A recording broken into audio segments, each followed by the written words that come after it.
Bonsoir à tous les trois, merci de nous avoir rejoints. À mes côtés, bonsoir Jérôme Marty, vous êtes médecin, président de l'Union française pour une médecine libre. Et alors, selon vous, Jérôme Marty, si le système hospitalier est aujourd'hui en échec, c'est notamment parce que la sphère administrative prend les décisions et il faudrait en fait un partage du pouvoir entre les patients, les administrateurs et les soignants, dites-vous. À vos côtés, bonsoir Nathalie Coutinet, vous êtes spécialiste de la santé et membre du collectif des économistes atterrés. Et selon vous, Nathalie Coutinet, depuis que la sécurité sociale a été mise en place, la santé des Français s'est améliorée, c'est indéniable. Et vous ne comprenez donc pas pourquoi il faudrait considérer que la baisse des dépenses de santé serait un Graal et il ne faut, d'après vous, réduire les dépenses de santé que s'il y a des abus. À vos côtés, bonsoir Jean-Marc Daniel, bonsoir. Vous êtes économiste et selon vous, Jean-Marc Daniel, on ne peut pas vivre indéfiniment, dites-vous, en déficit au crochet des générations futures. Une des solutions que vous préconisez consisterait donc à mettre carrément en concurrence notre système de santé, notamment pour faire pression sur les prix. Quelle drôle d'idée. On va y venir dans un instant, mais tout de suite pour rentrer dans le vif du débat, je me tourne vers vous, Caroline, une question en 28 secondes. D'un internaute. À 28 minutes, ne serait-il pas bon pour faire des économies de commencer par la chasse aux escroqueries dans le libéral? On estime à 1 milliard d'euros les fraudes. On sait que 8 fraudes sur 10 sont le fait de professionnels de santé. Alors, Jérôme Marty, ne faut-il pas commencer en s'attaquant aux fraudes? Le chiffre réel des fraudes chez les médecins est de 0,075% des actes. Alors, c'est pas vraiment 8 filles. Il y a plus de 500 millions millions de consultations par an, puisqu'on voit les Français 4 fois. On voit un Français 4 fois par an, à peu près, dans nos patientèles. Ce qui veut dire qu'on voit la population entière de France 4 fois dans l'année. Donc il y a environ, en gros, plus de 500 millions de consultations. Et la fraude porte là-dessus. Et quand on la rapporte au nombre de fraudes, ça fait 0,075%. Est-ce que ça fait 1 milliard d'euros quand même? Ça peut faire 1 milliard d'euros. Au regard de de l'immensité de la dépense, ça peut faire 1 milliard d'euros, bien sûr. Est-ce que le problème est là? Oui, il est là. Est-ce qu'il n'est que là? Non, il n'est pas que là. Mais il est aussi Assurément, là. il est aussi là. Mais je veux dire, on ne peut pas raisonner par le petit bout de la lorgnette. On a un système qui est en train de s'effondrer, on va en reparler. Si on focalise sur juste un point, qui est un point presque, encore une fois, anecdotique... c'est un point. Non, mais c'est énorme, un point parmi d'autres. C'est énorme, mais quand on regarde la dépense totale... c'est rien du tout. Il faut absolument qu'on ait la maturité de se dire qu'il faut reconsidérer tout le système, parce que le système est en train de s'effondrer. Jérôme Marty, promis, on va prendre tous les bouts de la lorgnette ce soir. Et à écouter en tout cas la ministre de la Santé, Claude Askolovitch, il y a matière à faire des économies. C'est votre chiffre du jour. Oui, qui prouve qu'il y a du gras. Pardon, encore un chiffre, si j'ose dire du gras, mon Dieu. 30% des dépenses de santé qui, selon Madame Buzyn, ne sont pas pertinente, c'est ce qu'elle a dit dimanche au journal du même nom, au journal du dimanche. Question pour vous, Nathalie Coutinet. Qu'est-ce qu'une dépense de santé non pertinente? Je sais que l'hôpital est particulièrement visé par les propos de la ministre. Je pense que la ministre veut dire qu'il y a des examens qui peuvent être faits 2 fois, des patients qui viennent du système libéral et puis qui arrivent à l'hôpital, on va refaire des examens. Alors, bien sûr que tout ça pourrait sans doute être amélioré, mais... 30% des dépenses, ça fait un acte médical ou paramédical sur 3 qui est inutile. Encore une fois, c'est à l'économiste que je m'adresse. Est-ce que ces données, vous les validez? Non, enfin, je sais pas, je connais pas ces données précisément, mais je pense pas qu'on puisse dire aujourd'hui que l'hôpital vit au-dessus de ses moyens, que l'hôpital, il y a beaucoup de gras à l'hôpital. Quand on écoute les médecins, quand on voit comment fonctionnent les systèmes hospitaliers, je ne suis pas sûre. Alors après, il y a un problème qui est lié à la tarification à l'activité au niveau, à la méthode. Si vous voulez, au calcul des ressources des hôpitaux, ils sont financés à l'acte. Et ce système, il a été prouvé que ce système tend à ce que les hôpitaux vont choisir les actes les plus chers pour augmenter leurs ressources. Alors là, évidemment, c'est une espèce d'effet pervers du système de tarification, mais qui est dénoncé depuis des années. C'est pas nouveau que à l'hôpital, partout, les économistes, les gestionnaires, les médecins disent que ce système de ressources n'est pas pertinent et qu'il faut en envisager. Vous plaidez pour la fin de la rémunération à l'acte, c'est ça? Oui. Ouais. Jean-Marc Daniel, c'est une solution total, mais... C'est une des solutions, notamment pour vous. Vous dites c'est possible de faire 3 milliards d'euros d'économies, comme l'annonce la ministre de la Santé. Écoutez, si on met 30% d'actes qui sont non pertinents, on va largement au-delà des 3 milliards. Ouais. C'est-à-dire que la dépense à l'hôpital, c'est 80 milliards d'euros, à peu près 30%, ça fait 24 milliards. Ouais. Donc on rejoint un peu la question sur la fraude. C'est-à-dire à partir de quel moment on est dans une situation de fraude objective et à partir de quel moment on commence à rentrer dans un abus. Elle ne parle pas que de fraude, elle parle de fraude, mais aussi de système. Oui, absolument. Et donc il y a un système qui est en train de générer effectivement des surcoûts. Ce qui est intéressant dans sa position, c'est de dire que maintenant, on va avoir de plus en plus d'outils qui vont permettre d'évaluer la réalité de la prestation médicale. Un des problèmes en matière de santé, c'est que le client, entre guillemets, le patient, il n'a pas les moyens d'évaluer s'il a été traité en conformité avec ce dont il avait besoin. C'est-à-dire, un des principes même de la médecine, c'est que le malade en sait moins que le médecin. Et donc, il y a un véritable enjeu qui est de savoir qui contrôle le médecin, qui évalue ce que fait le médecin, comment est-ce qu'on évalue ce que fait le médecin. Ce qui est intéressant dans la démarche de la ministre, c'est de dire qu'on va avoir de plus en plus d'outils avec les big data, avec un certain nombre d'opérations qui vont pouvoir être mises en comparaison les unes avec les autres pour évaluer la réalité de ce qui se passe sur le terrain. Et donc, ce qu'elle dit bien, c'est que quand on fait, dans son article, dans son interview au JDD, elle dit, pour lutter contre l'obésité, vous regardez la carte des endroits où on fait des opérations de l'estomac et vous vous posez la question de savoir pourquoi il y a des endroits où on fait autant d'opérations et pourquoi à d'autres endroits on répond différemment. Et donc, la vraie question qu'elle va poser, c'est comparez, évaluez-vous, êtes-vous capable effectivement d'avoir une réponse qui soit la plus pertinente possible aux problèmes qui se posent aux malades. Jean-Marty, contrôlez les médecins. La carte est simple. Si on prend l'exemple de l'obésité, qui est frappant, puisque vous voyez très clairement que sur la carte, vous avez des zones en grenat, des zones en rouge, des zones plus claires, avec plus foncé, plus il y a d'opérations, on pourrait se dire, mais comment on exagère? Attention, c'est très lié aussi à la qualité du chirurgien, qui fait qu'il y a un déplacement des populations. Et vous avez des cliniques ou des hôpitaux qui ont des chirurgiens de renom, qui font qu'ils opèrent plus pour cette pathologie-là que d'autres. Le système est complexe. Ce qui veut dire qu'il y a déjà une mise en concurrence. Mais bien sûr, mais de fait, si vous devez vous faire opérer, vous allez choisir le meilleur pour vous. Donc ça existe, ça, on ne peut pas le retirer. Mais ce que je veux dire, c'est que le système est mouvant. Quand on parle de 30% d'actes non pertinents, ce chiffre est énorme et vous avez raison de le citer. Ça vient d'où? Ça vient d'une étude de l'Académie de médecine, il y a quelques années, qui était extrêmement précise. Extrêmement précise parce que catégorisant vraiment toutes les dépenses. Et là, on jette ça au public comme un chiffre global. Et les personnes se demandent si vraiment on a un acte sur 3 qui n'est pas pertinent, si on n'a pas un médecin sur 3 qui est non pertinent, si on n'a pas un hôpital sur 3 qui est non pertinent, si on n'a pas un matériel sur 3 qui est non pertinent. À l'heure où on a un désaménagement du territoire, des déserts médicaux partout, etc., on va se poser la question de fermeture de lits et d'hôpitaux peut-être non pertinents. Je crois qu'il faut raison garder et se dire que le système est mouvant et que c'est pour ça qu'on peut avoir des actes non pertinents, parce que le système avance, qu'on n'est peut-être pas prêt pour certaines sur le matériel et que donc on a une non pertinence. Système complexe, système mouvant, est-ce que le problème ne vient pas aussi d'un problème d'organisation? On parle justement d'actes qui sont répétés, on parle de trop de lits en chirurgie, mais pas assez pour les vieux en médecine générale. Est-ce qu'il n'y a pas un problème de structure, tout simplement? Bien sûr qu'il y a des aménagements à faire, mais je pense qu'axer le problème des comptes de la sécurité sociale sur la fraude n'est pas forcément une bonne mais là, c'est pas la fraude, hein, non, bien sûr. Ou par l'absence de pertinence. Notre système de santé, il est quand même globalement extrêmement pertinent. On a des dépenses de santé en pourcentage du PIB, de la production, qui est tout à fait dans les normes de nos voisins européens, qui est très inférieur à ce qu'il y a aux États-Unis.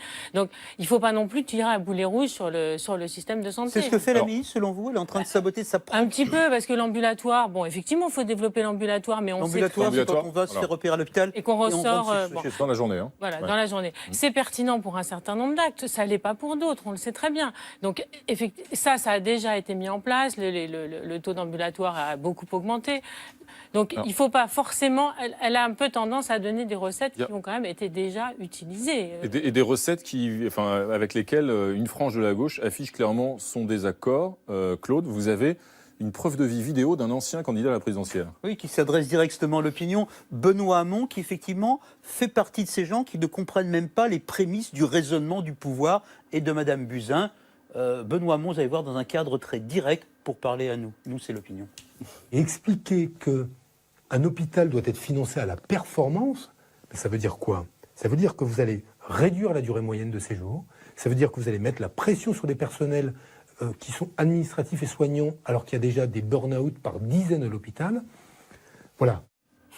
Jérôme Marty, les personnels hospitaliers souffrent et on a tort de leur mettre la pression, comme dit Benoît Hamon, ou il faut réorganiser cet hôpital, y compris dans leur propre intérêt. D'abord, acte à Agnès Buzyn, justement, elle fait l'inverse de ça, puisqu'elle dénonce la rémunération à l'activité, qui était, elle, basée sur la performance. Elle veut au contraire... Donc Hamon n'a rien compris. Je pense qu'il n'a rien compris, oui. Bon. Ça peut arriver chez les politiques, vous savez, ça peut arriver. Bon. Juste un exemple, excusez-moi de vous couper, mais juste un exemple. La tarification à l'activité, ça veut dire par exemple qu'une consultation, c'est rentable si elle met 12 minutes. Ça, c'est une tarification à l'activité. Voilà, il faut que toutes les Mais ça, consultations ça, on soient en va- 12 minutes. Ouais. Ça, Ça on peut arrive, en c'est vrai que ça sortir. arrive. D'ailleurs, il faut Oui. en sortir aussi Enfin, dans le bon, privé. ça c'est peut être pareil, plus hein. long. Il faut en sortir aussi. Ce qui est Ouais. certain, et j'insisterai là-dessus, ce qui est certain, c'est que le système s'effondre. Et ça, il faut que les Français en prennent conscience. On a actuellement 30% de postes de praticiens hospitaliers qui sont vacants à l'hôpital public. On a un effondrement des installations des médecins libéraux. On a des déserts médicaux partout. Le premier désert médical est en Paris. Toulouse, etc. Donc il n'y a plus de tropisme médical, comme on le disait il y a des années. Il y a des années, vous savez, on vous disait les médecins aiment bien s'installer en bord de mer ou au soleil. C'est fini tout ça. C'est fini. La moyenne d'âge des médecins à Toulouse est de plus de 55 ans. Ils sont à moins de 5 ans de la retraite. Et il y en a moins de 40% qui ont moins de 40 ans. Ça veut dire que dans 5 ans, Toulouse est un désert médical. Donc si on ne prend pas conscience de ça. Et ensuite, pourquoi on en est arrivé là? Alors, Parce que juste en oui, une minute. oui, oui. Une fois qu'on a Pourquoi fait on le en est constat, arrivé quelles là? sont les solutions? Parce que Quelles les sont- politiques non, mais- ont transformé les conséquences de leurs actes en causes. Par exemple, Alors, sur les déserts médicaux, on vous dit que c'est les médecins qui on va sont en parler responsables, tout à l'heure. alors que c'est l'aboutissement de leur politique. On va en parler tout à l'heure, mais alors justement, quelles sont les solutions? Les hypothèses aussi, et c'est pas la première fois, on évoque une nouvelle augmentation du forfait hospitalier. Est-ce que ce sont des pistes, Jean-Marc Daniel? Est-ce que ça veut dire qu'il y a des maladies aussi qui deviendraient rentables et d'autres qui ne seraient pas rentables? Ce qui est intéressant dans ce qui se passe, c'est qu'à la fois la ministre annonce une grande ambition et puis elle répond dans l'urgence. Parce qu'on parle d'un système qui s'effondre, mais le premier effondrement du système, c'est qu'il y a 140 milliards de dettes à la CADES qui sont accumulées. La CADES, c'est la Caisse d'amortissement de la dette sociale. C'est qu'on annonce qu'on va atteindre l'équilibre. D'abord, ça avait été 2019 et maintenant c'est 2020. Dans une période qui est plutôt une période d'assez bonne situation économique. La santé économique du pays est en train de s'améliorer et on est dans une situation de croissance relativement forte par rapport à ce qu'on a connu dans les années précédentes. Et donc, Ça a il y a été une pire. urgence. C'est moins que si c'était pire. Voilà, et il y a une urgence. Et donc, face à cette urgence, eh bien, on retrouve les recettes habituelles. C'est-à-dire, on augmente le prix du tabac. Donc, ça, c'est la recette éternelle. On augmente effectivement le forfait hospitalier. On annonce qu'on va essayer de faire des économies, que l'hôpital va être obligé de rationaliser sa gestion sans dire précisément ce que ça veut dire à très court terme. Et je pense qu'il y a un véritable enjeu, effectivement, qui est maintenant de passer de ces recettes, ces rustines immédiates, à une réflexion sur pourquoi est-ce que ce système de sécurité sociale, qui encore une fois a des mérites, mais qui est en déficit et est au bord de la faillite, pourquoi est-ce que ce système de sécurité sociale n'arrive pas à se réformer? Pour avancer, je propose... Mais quand on a 50 milliards d'euros de dette sur une dépense qui fait 180 milliards, on est dans une situation... Pour avancer aussi vers les remèdes, et je propose aussi d'évoquer d'autres acteurs. On le sait, tous les médicaments ne sont pas remboursés non plus totalement par la sécurité sociale. Mais au fond, y a-t-il meilleur médicament que l'amour? Place donc au Dr Love, un économiste américain parti en guerre contre les labos. C'est le kiss-kiss de Thibault Nolte.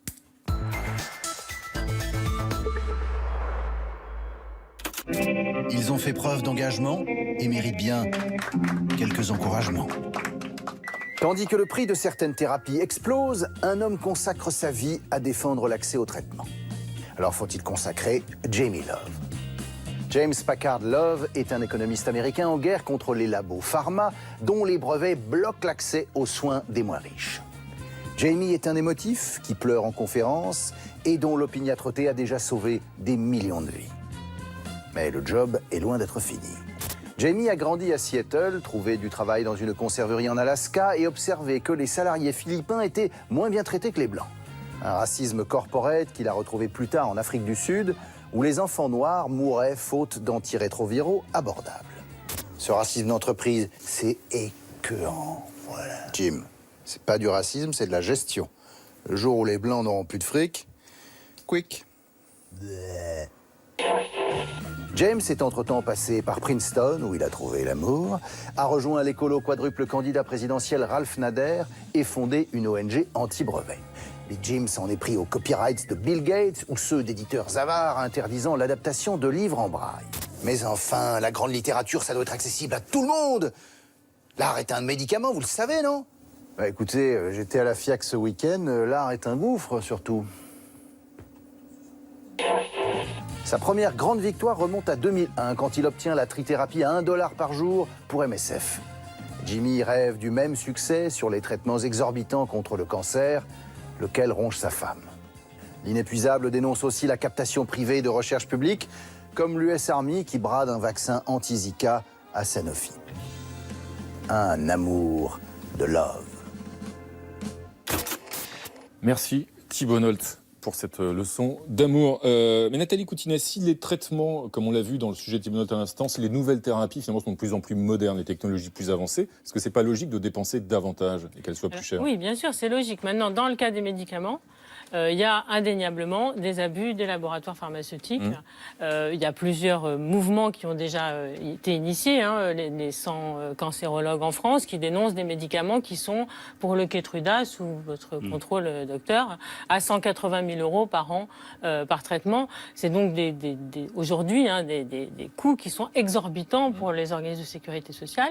Alors, c'est bien de dire qu'il y a du gras à l'hôpital, mais il y a aussi beaucoup de gras dans les labos pharmaceutiques. Donc on s'en prend pas aux bonnes personnes. Je pense qu'il faut à ce moment-là répartir les économies et que vous savez par exemple si on prend Sanofi le français qui est un des meilleurs distributeurs de dividendes de la Bourse de Paris, donc il y a sans doute des exagérations. Gilead et le traitement sur l'hépatite C qui a été proposé en premier prix, alors ça a baissé à 56 000 € par traitement et l'argument du laboratoire c'est de dire vous comprenez, ça soigne l'hépatite C. Si vous avez un patient qui a l'hépatite C, ça va vous coûter XXXXX toute sa vie. Si vous le traitez avec le sofosbuvir, eh ben, il sera guéri. Donc, au final, vous faites des économies, ce qui est quand même extrêmement cynique comme argument, et qui n'est plus un argument. Les laboratoires ne fondent même plus leur prix sur le coût de la recherche et développement. On parlait des nouvelles technologies, mais est-ce qu'il n'y a pas un problème de formation quand même aujourd'hui des médecins qui attendent beaucoup trop des nouvelles technologies et des machines? On dit ça aussi, on dit qu'ils perdent le rapport clinique, le rapport physique aux patients. Ça coûterait moins cher quand même. Il y a surtout un problème de reconnaissance de notre jeunesse. On est dans un système qui est une pyramide inversée. Le maximum des médecins sont vieillissants, le minimum est jeune. Et les jeunes ne décident pas de leur avenir. C'est pas normal, c'est eux qui vont le vivre.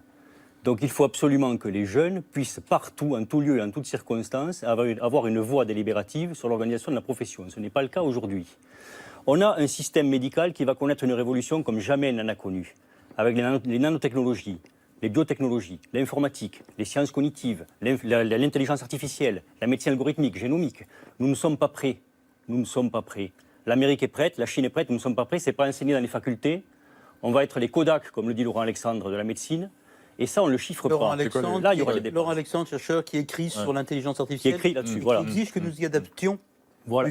Et qui a raison là-dessus. Sur ce point-là, a raison. Là, il va y avoir des coûts et là, il va y avoir des dépenses qui seront incommensurables par le retard qu'on aura pris avec celles qu'on connaît aujourd'hui.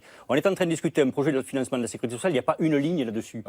Jérôme Martin, il y a un autre problème que vous avez évoqué tout à l'heure, c'est la répartition inégale de l'offre de santé, évidemment, sur le territoire. Caroline, ça pose le problème des déserts médicaux. Oui, puisque 5,3 millions de Français sont touchés, près de 9 000 communes. Vous évoquiez Paris qui perd ses généralistes, moins 20% en 10 ans. On estime que l'Hexagone pourrait avoir perdu un généraliste sur 4 d'ici 2025. Mais le gouvernement a essayé d'agir, de proposer des solutions, puisque pour pallier cet énorme problème de santé publique, le Premier ministre, accompagné de la ministre de la Santé, ont présenté un plan de lutte contre les déserts médicaux.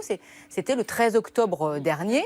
On peut dire que c'est un vaste plan, beaucoup de mesures, mais deux choses se dégagent. Le refus des contraintes pour pousser les médecins, les jeunes médecins en particulier, à s'installer dans les zones sous-dotées. Et puis la volonté de favoriser le développement de ce qu'on appelle les maisons de santé, qui regroupent des professionnels de santé, qui partagent des tâches administratives, qui partagent même des patients, le suivi des patients. Aujourd'hui, il y en a 910 en France, 300 seraient en cours de réalisation, et le gouvernement veut les doubler d'ici la fin du quinquennat. Est-ce que c'est la panacée, Nathalie Coutinet? Oui, c'est une bonne idée, bien sûr, parce que la pratique médicale a évolué. Les jeunes médecins n'ont pas forcément envie de travailler 12 heures par jour comme le faisaient leurs aînés, et qu'il y a beaucoup de femmes. C'est une profession qui s'est aussi beaucoup féminisée, et donc ces maisons médicales permettent d'aménager le temps de travail des médecins, d'être entourés de kinés, d'infirmiers, etc.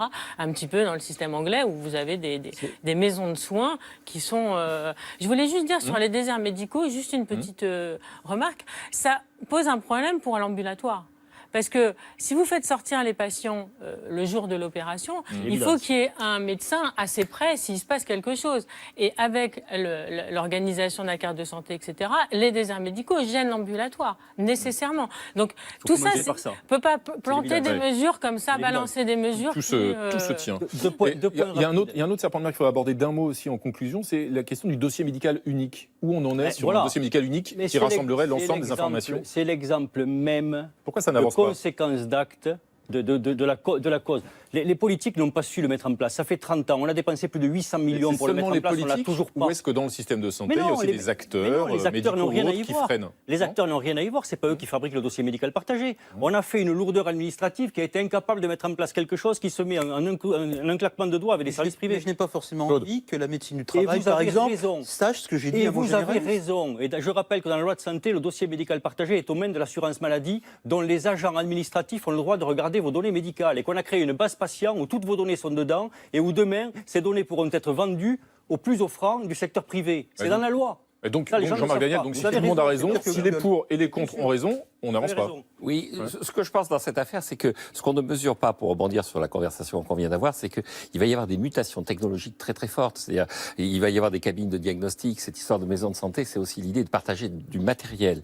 Et donc, je pense que on réagit trop à court terme et on n'envisage pas les mutations de cette profession, qui est une profession qui va être une des plus impactées par les nouvelles technologies. On parlait de Laurent Alexandre. Il donne une Qui est aussi vision. médecin et l'inventeur du site Doctissimo. Oui, il donne une La vision de ce médecine qu'aura sur ton la ordinateur. médecine dans 15-20 ans, qui est une transformation radicalement différente par rapport à ce que l'on vit depuis une trentaine d'années. Nathalie Coutinet, c'est un métier qui va totalement changer effectivement la médecine aujourd'hui. Alors moi, je suis pas On entend médecin, mais votre voisin, non mais votre voisin se plaint de la charge bureaucratique du système, etc., de la lourdeur. C'est vrai que ça c'est fini. En deux mots, À l'hôpital, Non, c'est pas une plainte. il y a une certaine charge administrative qu'on peut pas C'est nier réel. et qui est sans doute aussi nécessaire pour constituer le suivi des soins, etc. Le remède tient en 3 mots. C'est simple. Le remède. 3 mots, ça tombe bien, parce que ça va être 3 très mots. court. Gouvernance, indépendance et confiance. Merci Jérôme Marty, ce sera le mot de la fin. Merci à tous les trois d'être venus débattre ce soir sur ce plateau.